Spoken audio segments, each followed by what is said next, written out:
ปีนี้ป้าตุ้ยกับปีก็ได้พาพ่อแม่พี่น้องมาเมืองต้นดอกคูณเสียงแค้นเนาะค่ะเหลืองอลามเต็มต้น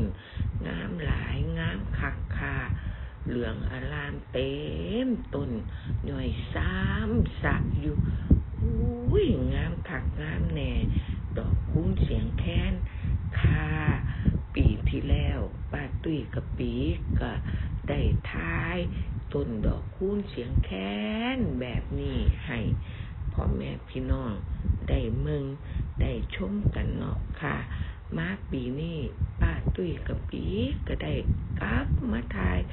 ต้นดอกคูณเสียงแค้นให้พ่อแม่พี่น้องได้มึงได้ชมกันอีกครั้งหนึ่งค่ะเป็นจังใดค่ะงามบ่ค่ะดอกคูณเสียงแค้นเฮามึงปีใดก็ยังสวยยังงามอยู่คือเก่าเนาะค่ะ